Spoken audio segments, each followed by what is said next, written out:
ضروری نہیں ہے ہم کسی سے جھگڑا کریں، ضروری نہیں ہے سخت بات کہیں، دوستانہ لہجے میں، برادرانہ لہجے میں، بہت ہی پیار کے ساتھ، محبت کے ساتھ ہمیں اس طرف جانا ہے۔ سیرت ائمہ ہمارے سامنے ہے، اسی حوالے سے بھی ہمارے سامنے ہے کہ وہ کیسے کسی کو سمجھاتے تھے۔ امام حسن اور امام حسین کا واقعہ کس کو یاد نہیں ہے؟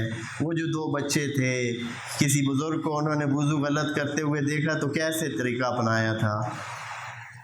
انہوں نے یہ نہیں کہا تھا کہ اتنا بڑا ہو گیا ابھی تک تین وضو ہی نہیں آتا۔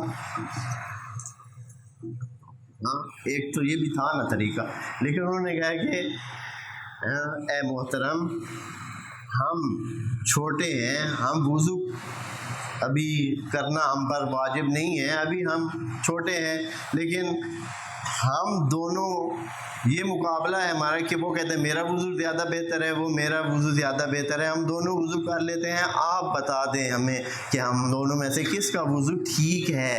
وہ اپنے اوپر بات لے کر انہوں نے اس بزرگ کے سامنے دونوں حسنین نے وضو کیا تو بالکل 100% ایک جیسا نکلا۔ اس بزرگ نے کہا ان کے وضو میں تو کوئی نقص نہیں ہے، بس میں ہی غلط ہوں۔ وہ مان گیا بر محمد وال محمد صلی اللہ علیہ وسلم۔